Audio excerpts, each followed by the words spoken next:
오늘은 방문의 때라는 제목을 가지고 누가복음 19장 44절 한 구절만 같이 읽도록 하겠습니다. 누가복음 19장 44절입니다.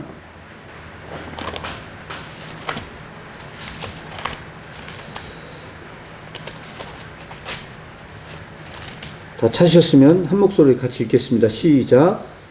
또 너와 및 그 가운데 있는 내 자식들을 땅에 메어치며 돌 하나도 돌 위에 남기지 아니하리니 이는 그가 보살핌을 받는 남이니라 하시니라. 아멘. 예, 이 말씀을 가지고 오늘 그 방문의 때라는 제목을 가지고 또 말씀을 나누도록 하겠습니다. 기도하겠습니다. 주님, 오늘 방문의 때라는 제목을 가지고 주님께서 주시는 그 평안과 또 이유가 무엇인지 더 구체적으로 나누고자 합니다. 이 말씀을 들을 때 그동안에 우리의 신앙에 잘못되었던 부분들이 있다면 생각해보고 또한 반추해보고 주님의 올바른 말씀 안에 헌신하는 자들 되게 하여 주시옵소서. 예수님의 이름으로 기도합니다. 아멘. 네, 그동안 그 시리즈로 계속 교회에 대한 관련된 말씀을 지금까지 또 말씀을 드려왔습니다. 그래서 그 내린 결론이 어떤 거였냐면 하나님께서 성전 멸망을 말씀하시고 우리가 성전에 들어가는 것이 아니고 그 성전 자체가 우리 안에 들어온다고 제가 말씀을 드렸습니다. 그런데 그동안에 잘못된 신학이 좀 있어 왔던 것처럼 보입니다. 그 잘못된 신학에 대한 내용을 오늘은 좀 설명을 드리고 이 말씀을 좀 나누고자 합니다. 그것은 뭐냐면 바로 이겁니다. 성전산 1967년 6.1 전쟁을 통해서 예루살렘과 이 성전을 탈환을 했답니다. 이게 바로 그 가장 중요한 것 중에 하나가 바로 이 성전산이었답니다. 지금도 이스라엘은요, 이 성전을 지키는 게 얼마나 중요한 문제냐. 그래서 지금 예루살렘이라고 하는 게 전 세계에서 가장 지금까지 있어 왔던 화약고랍니다. 화약고. 지금 그래서 그거를 한번 설명을 드리려고 하는데요.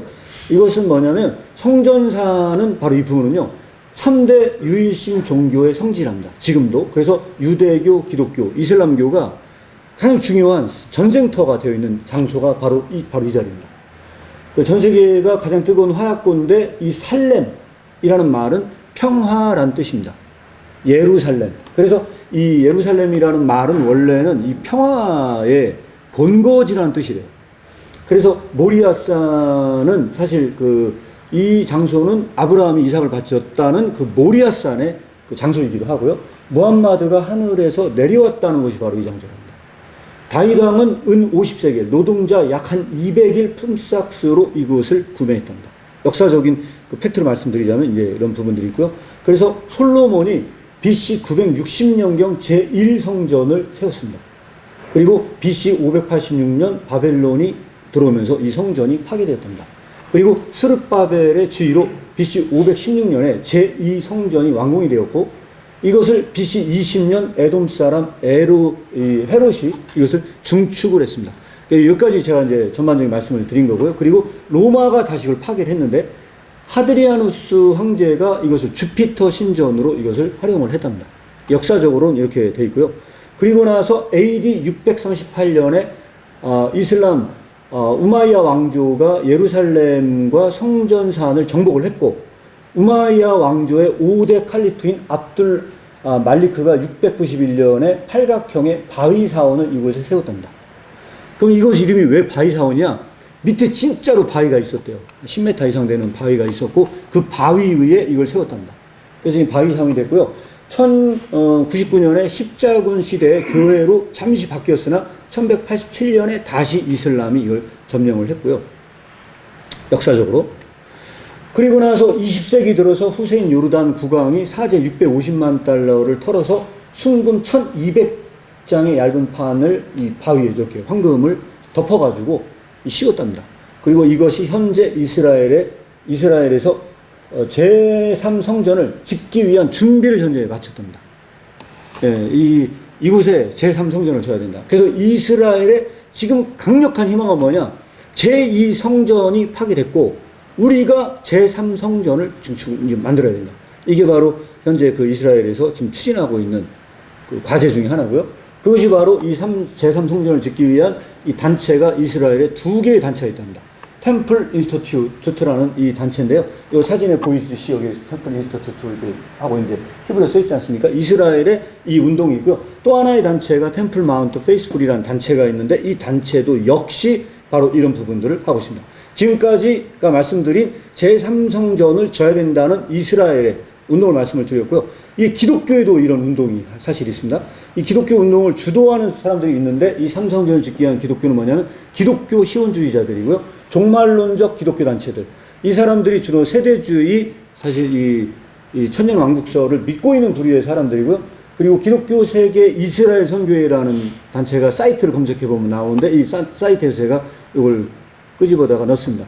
요 대표적인 게 누구냐면 박호정 목사님, 데이비드 차 이성자 목사님인데, 여자 목사님인데, 이성자 목사님이 지금 요 기독교 이스라엘 선교회의 지금 대표를 맡고 있습니다. 인터콥은 외제적 성전은 아니지만 백투 예루살렘이라고 하면서 여기서도 비슷한 사실 운동을 현재 하고 있는 것입니다. 그러니까 이런 부류들의 사람들은 실제적으로 외제적 성전이 회복돼야 된다라고 보는 단체들입니다.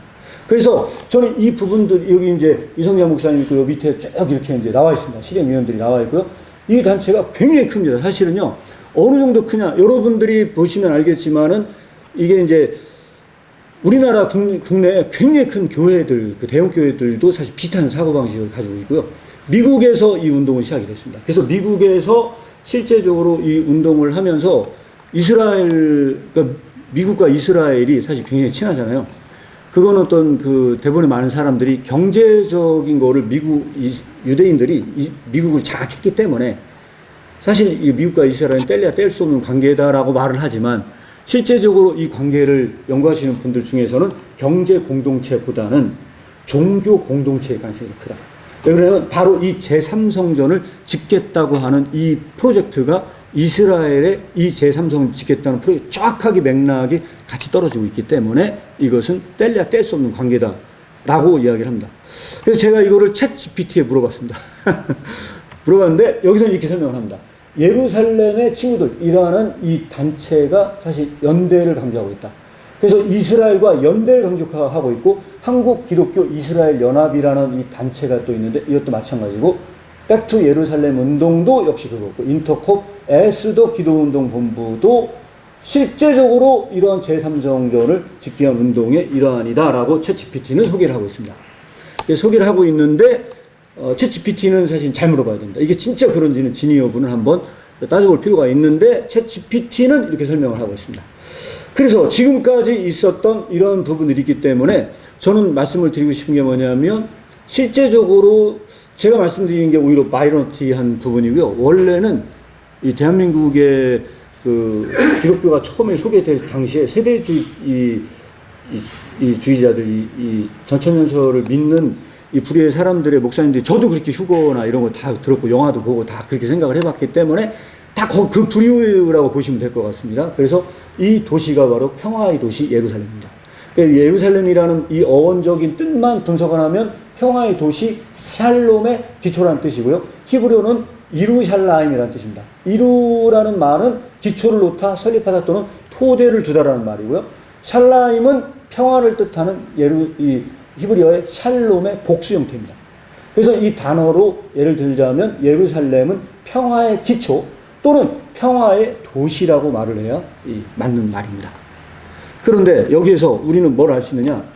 누가복음 19장 41절, 41 우리가 읽었던 그 전 구절에 가까이 오사 성을 보시면서 울었어요. 예수님께서 이 성을 보시며 울었다는 기사는 누가복음만 나오는 기사예요. 누가복음에 이 기사를 읽으면서 이르시되 너희가 오늘 평화에 관한 일을 알았다면 좋았다. 예루살렘이라는 도시가 바로 이 평화의 기초가 되는 이 도시. 예루살렘의 이름에 들어있는 그 이름인데 오늘 이 예루살렘에 사는 이 입주민들이 이걸 몰라. 평화의 도시에. 그래서 알았다면 좋았을 뿐 내 눈에는 지금 숨겨졌다는 거예요. 그래서 중요한 건 역설적으로 이 평화의 도시가 지금 현재 세계의 화약고가 되어 있어요. 여러분들은 지금 이 현실을 어떻게 생각을 해야 되겠습니까? 그래서 이 평화의 도시의 이 예루살렘의 이름값을 회복하기 위해서 외제적 성전을 다시 한번 건축하는 것이 맞는 것인지 저는 이 부분에 대해서 여러분들에게 질문을 드리고 있는 것입니다. 그래서 이 부분에 대해서 뭐라고 나와 있냐? 톤 카이론 테스 에피스코페스라고 하는 말이 오늘 이 말입니다. 오늘 성서에 나와 있는 누가복음 19장 44절. 이 누가복음 19장 44절에 나와 있는 이 빨간색 톤 카이론 테스 에피스코페스라고 하는 이 말 자체가 원래 카이론이라는 것은 아시죠? 카이로스의 때입니다. 이 카이로스의 때는 특별한 때를 얘기해요. 우리가 읽었던 구절에 날이라는 말이 두 개가 표시가 되어 있어요. 하나는 어떤 날이냐면 44절에 43절에 날이 이를 것이다. 날이 이를 것이다 하는 이 날은 어떤 날일까요? 이 날은 카이로스의 때는 아니에요. 헤메라라는 단어가 쓰여져 있는 때인데 이 날이 이를지라는 제가 볼 때 이 날은 종말의 때입니다. 이 종말의 때가 이를 때 원수들이 너희를 둘러싸고 이런 일이 벌어지는데 우리 이번에 읽은 구절이에요. 그때 너와 너 자식들이 땅에 메어 치며 돌 하나 돌 위에 남지 않을 거다. 그런데 이는 제 성경에 권고받은 날이고요. 개역개정에는 보살핌을 받는 날이라고 되어 있어요. 이 보살핌을 받는 날을 내가 알지 못해서 이런 일이 벌어진 거다. 그러니까 이 보살핌을 받는 날, 이 보살핌을 받는 날을 에피스코페스라는 단어를 실제로 헬라어를 검색해보자면 원래 뜻은 비지테이션이라는 뜻이에요. 방문한다는 뜻이에요. 방문. 그래서 이거는 정확하게 얘기하면 방문의 때를 네가 몰랐기 때문에 이런 일이 벌어졌다 라고 하는 이 구절을 우리는 어떻게 해석할 것이냐 라는 문제에 지금 빠져 있는 겁니다. 여러분들이 생각할 때는 이 방문의 때를 우리가 알아야 이 평화를 볼 수 있는 눈이 열린다는 이야기고 그렇게 해석이 되고 제가 봤을 때는요. 이 방문의 때를 몰라서 지금 너희들에게 이런 문제가 발생하는 거다 라고 하는 것이 제3성전을 다시 증축해야 한다는 말인지 아니면 이 성전은 어차피 망할 거기 때문에 외적의 성전을 망할 거기 때문에 너희에게 오는 이 평화의 사건은 다른 방식으로 와야 된다는 것인지 이 부분에 대한 것이 가장 중요한 쟁점이지 않을까. 그래서 제가 이 말씀을 오늘 여러분들에게 뽑아드렸습니다. 자, 그래서 우리는 여기서 가장 중요한 이슈로 던지려고 하는 것 중에 하나가 뭐냐면 이 부분은 예수님의 예언이 아니다. 예수님은 예언자가 아니기 때문에 그렇다. 그래서 저는 이거의 가장 궁극적인 맥락을 이렇게 설명을 해야 된다고 생각을 합니다. 예언자적 선포라고 하는 건 뭐냐면 망할 수도 있다는 선포입니다. 너희가 돌이키지 않으면 망할 거다. 이건 전혀 다른 문제라고 생각을 하거든요. 그러니까 예언자적인 선포라는 것은 그런 일이 벌어지지 않을 수도 있어. 왜? 네가 돌이키기만 한다면 그 일은 벌어지지 않을 수 있어. 그래서 이 예언자적 선포는 가능성을 선포한다고 생각을 합니다. 그런데 예수님의 이 선포는요, 결정론적인 선포다. 이거는 이미 망한다. 이거는 너희가 돌이킨다고 될 문제가 아니고 이미 이것은 끝난 문제야. 이 성전 파괴는 결정난 거야.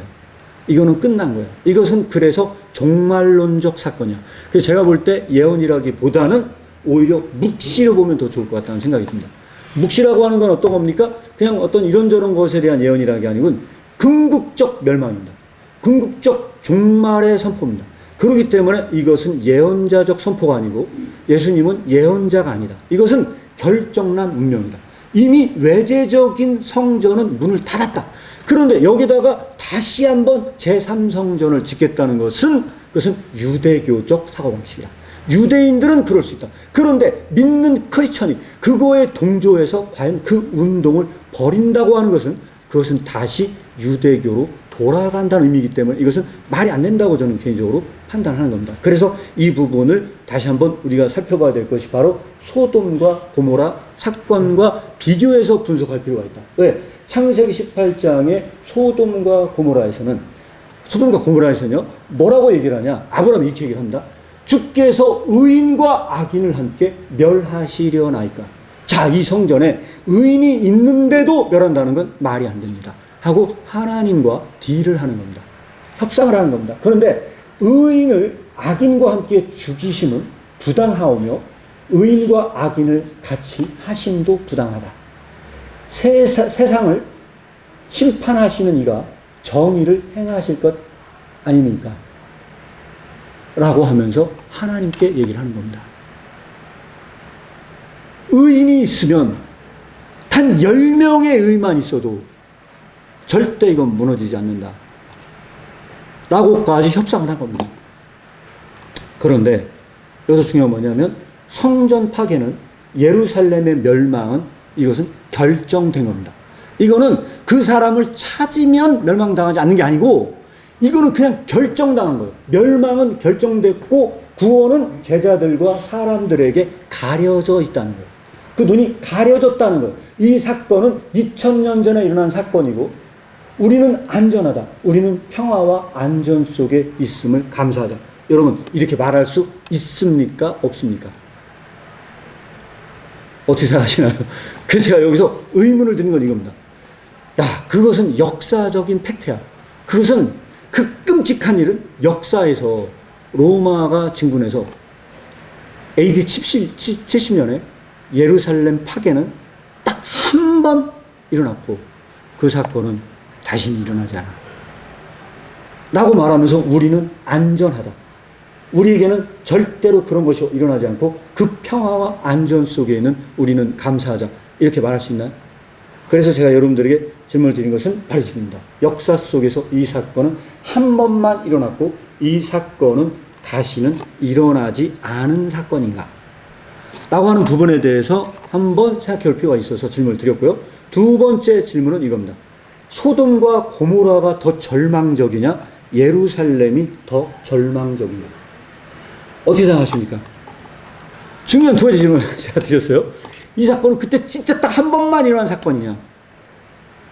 아니면 시대 속에서 그 사건은 반복적으로 지금도 크건 작건, 작은 규모든 큰 규모든 지속적으로 일어나는 사건이냐 하는 부분이고, 두 번째는 소돔과 고모라가 절망적이냐, 예루살렘이 더 절망적이냐, 어느 것이 더 절망적인 것 같습니까?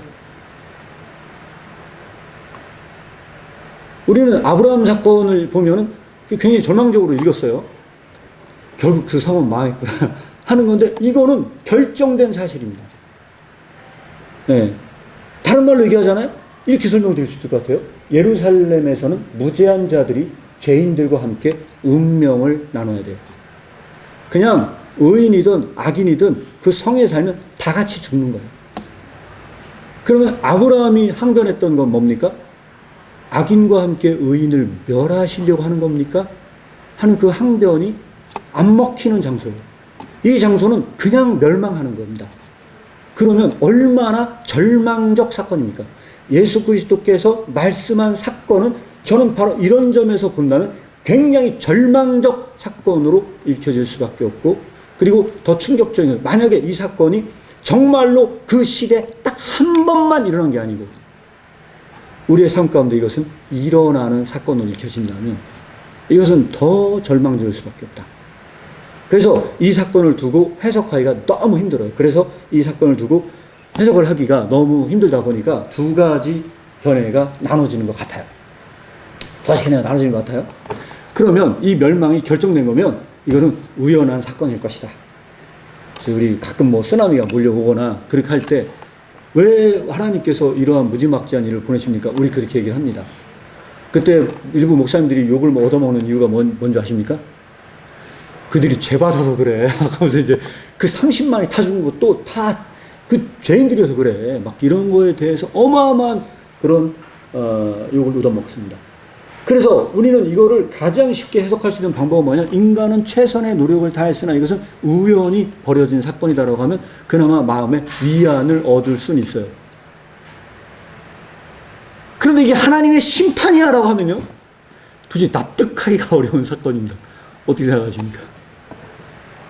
이게 하나님의 심판이다 라고 하면은 이 말이 안 되지 않습니까? 그래서 이 사건은 도저히 이거는 설명하기가 쉽지 않은 난제를 떠안고 있다. 여기서 우리는 교회론을 다시 논해야 된다고 보는 겁니다. 저는. 그래서 여기서 죄인들과 의인들은 똑같이 다루는 심판이다. 이거는 우연한 사건이 아니고 이것은 심판이다. 종말론적 심판이다.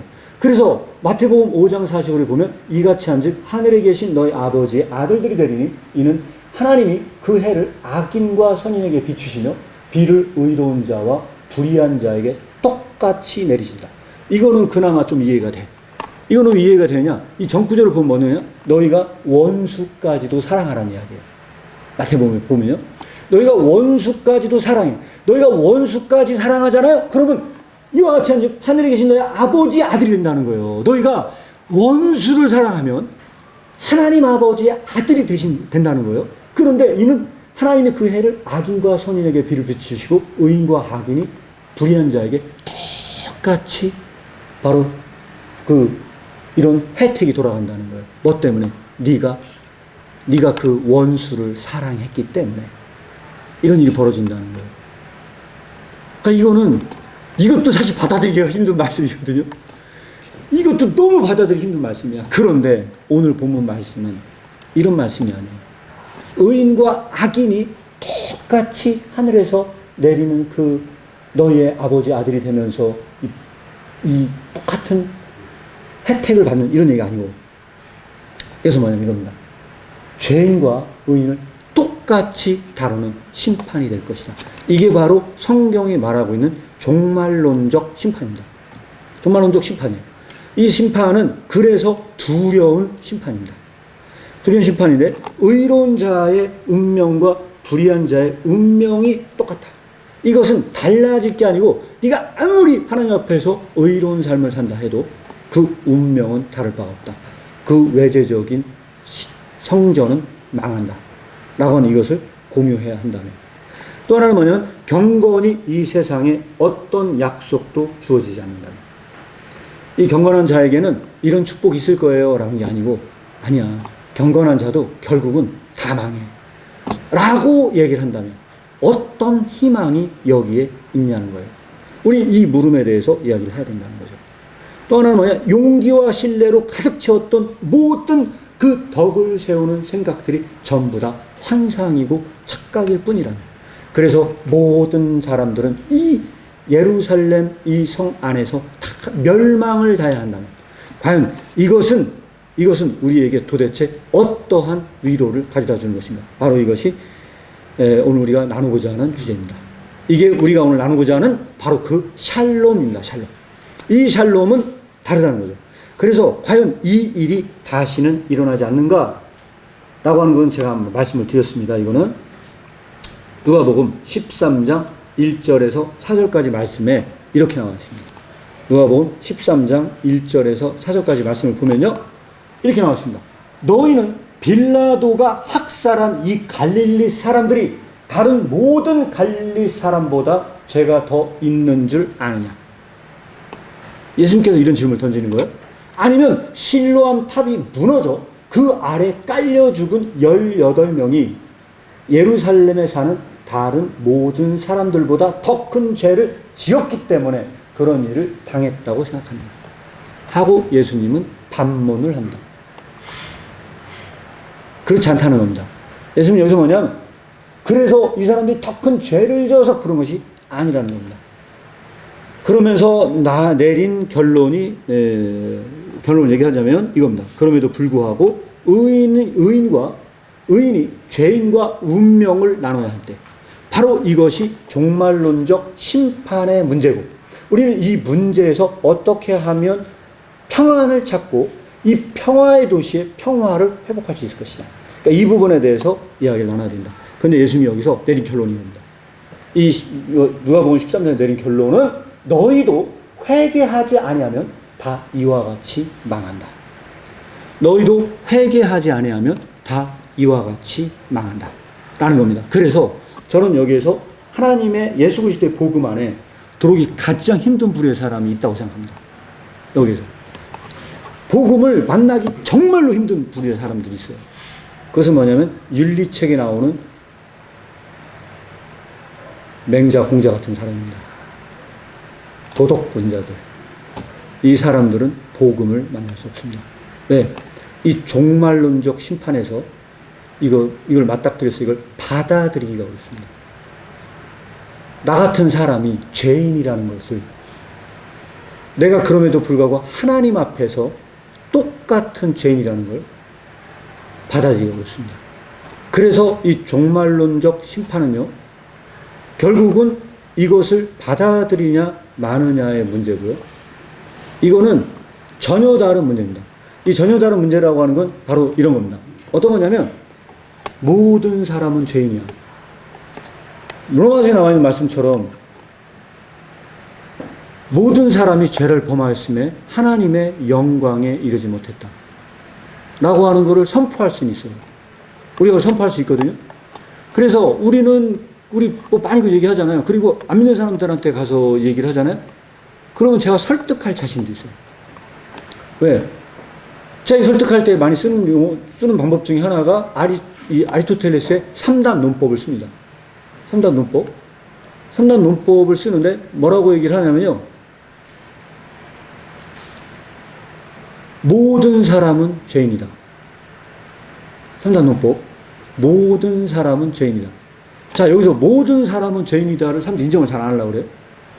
그럼 제가 그때 쓰는 말이 하나 있습니다. 사람은 완전한다. 너는 완전한, 완전성에 대해 이야기해요. 사람이 완전하냐. 완전하지 않다고 얘기를 하면, 완전하지 않기 때문에 죄를 진다. 모든 사람은 죄인이다.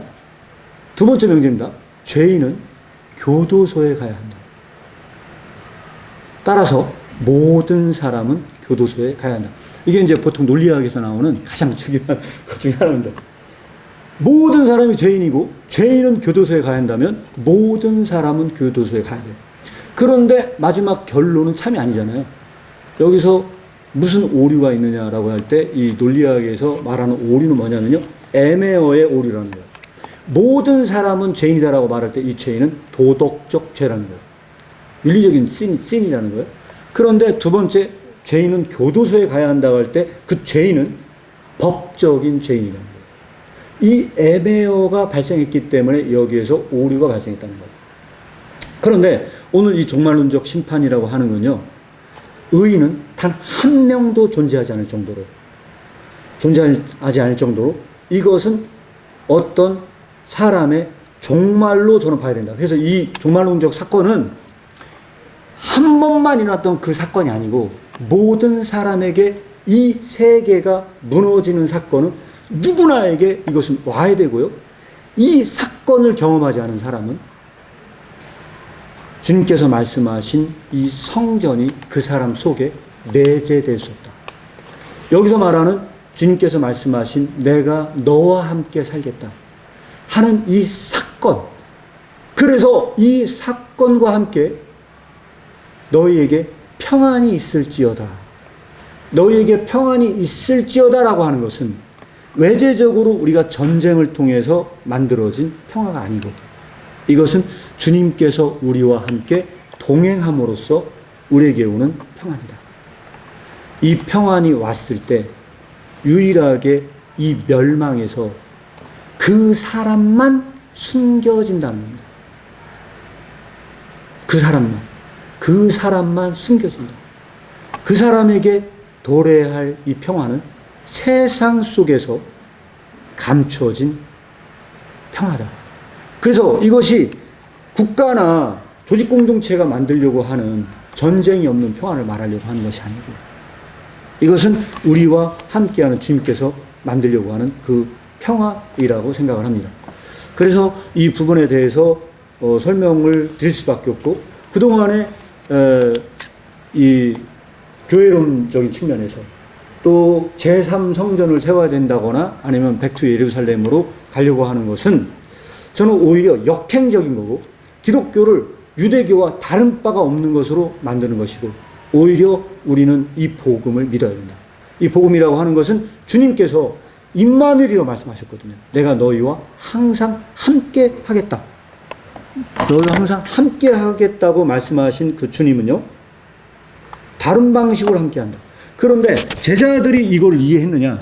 저는 이 제자들이 이걸 전혀 이해하지 못했다고 얘기하고 있는 것이 바로 요한이라고 생각합니다. 요한. 그래서 요한은 관점이 좀 다릅니다.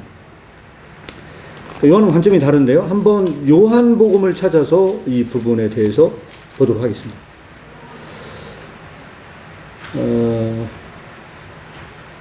요한복음은 어디 나오냐면요.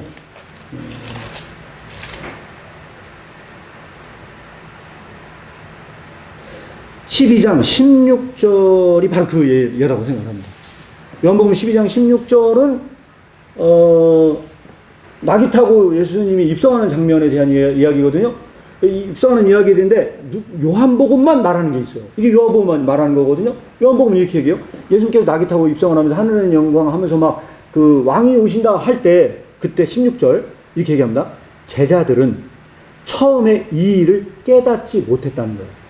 자, 이게 무슨 사건인지를 제자들은 이해를 못했다는 거예요. 이 얘기를 전하는 건 요한만 얘기를 전하고 있어요. 제자들이 몰랐다는 거예요. 이게 도대체 뭘 의미하는지 몰랐다는 거예요. 그랬다가 못하였다가 예수께서 영광을 얻으신 후에야 이것이 예수에 대하여 기록된 것인가 사람들에게 예수께 이같이 한 것인 줄 생각났다. 그러니까 그 당시에는 제자들은 몰랐다. 이게 요한이 말하고자 하는 겁니다. 자, 여기서 우리는 해석하기 굉장히 곤란한 게 하나가 있습니다. 해석하기 곤란한 건 영광이라는 단어. 예수님께서 영광을 얻으신 후에가 이 영광이 어떤 영광이냐. 그래서 제가 영광의 키워드만 가지고요. 성경을 다 조사해봤어요. 다 찾아봤거든요. 영광에 대해서 가장 많이 얘기하고 있는 사람 중에 하나가 요한이 얘기를 하고 있고요. 영광에 대해서 얘기를 하는 게 요한이 얘기를 하고 있어요. 그리고 사도 바울도 영광에 대해서 이야기를 하고 있고요. 베드로도 영광에 대해서 많이 이야기를 하고 있어요. 그런데 관점의 차이가 있어요. 요한이 말하고자 하는 영광은요, 바울이 말하는 영광하고 달라요. 영광이 달라요. 이거는 고난당한 후에 오는 영광처럼 보여져요. 그런데 여기서 말하는 이 영광은 뭔가 속성이 달라요. 영광이 다른데 요한복음 7장 39절에도 이 영광이 나와요. 요한복음 7장 39절에도 영광이 나오는데 어떤 영광이냐? 명절이 끝날 때 예수께서 서서 외쳐 가라사대 누구든지 목마르거든 내게 와서 마셔라. 나를 믿는 자는 성경의 이름과 같이 내 배에서 생수의 강이 흘러나리라. 하고 이걸 해석하거든요. 그때 39절 요한이 이걸 이렇게 해석을 해요. 이는 그를 믿는 자들이 받을 성령을 가리켜서 얘기를 하는 거예요. 성령. 믿는 자들이 받을 성령이거든요. 성령인데 뭐라고 얘기를 하냐? 가로에 예수께서 아직 영광을 받지 못하신 거로. 똑같은 영광이라고 생각하거든요. 성령이 아직 저희가 못 받았다. 예수께서 아직 영광을 못 받으신 거로 이 성령이 아직 안 들어왔다는 그들 내면성 속에 성령이 들어가지 않았다는 거예요. 영광은 뭘까요? 이게 주석하는 사람들끼리요, 이것도 오리무중입니다. 영광이 뭔지를 잘 애매모호하게 해석을 하는데 그 중에 하나, 애매모호한 해석 중에 하나가 저는 이걸 부활로 보는 부류의 사람들입니다. 영광을 예수님의 부활로 보는 부류의 사람들은 저는 좀 맹점이 좀 잘못 짚어졌다고 생각을 하거든요. 그럼 영광에 대해서 명확히 볼 수 있는 게 어디 있냐? 저는 이 영광에 대해서 명확히 볼 수 있는 게 12장 23절이라고 생각해요. 요한복음 12장 23절. 요한복음 12장 23절을 갖고 이 영광을 해석을 하자는 게 저 개인적인 생각이에요. 요한만 갖고 있는 영광입니다, 이게. 요한만 갖고 있는 영광인데, 이 요한복음 12장 23절은 뭐라고 하냐? 예수께서 대답하였어요. 인자의 영광을 얻을 때가 왔다. 자, 여기서 인자의 영광을 얻을 때가 왔다는 건 이 영광은 그러면 부활일까요? 어떻게 생각하십니까? 내가 진실로 너희에게 이르노니 한 알의 밀알이 땅에 떨어져서 죽지 아니하면 한 알 그대로 있고 죽으면 많은 열매를 맺는다. 자, 그 뒤에 이 해설까지 예수님께서 붙였어요. 그럼 여기서 말하는 이 영광은 뭘까요? 뭘 것 같습니까?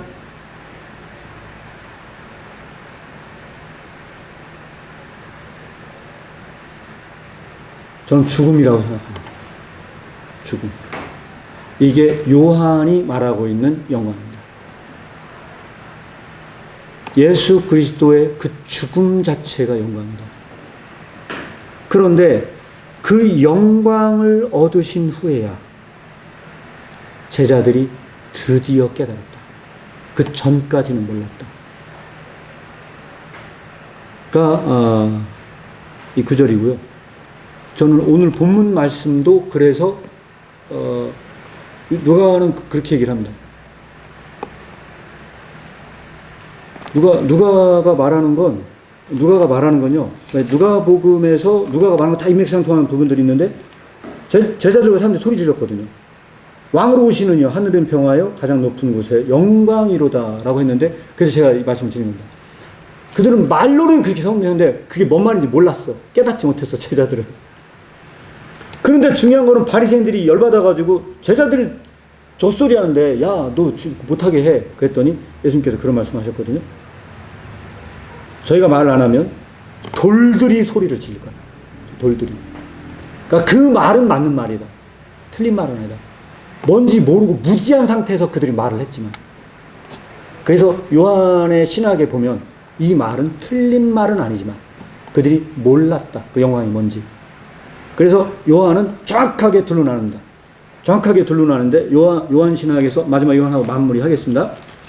요한은요, 이 정확하게 이 영광에 대해서 둘로 나누어서 설명을 합니다. 둘로 나누어서 설명을 하는데,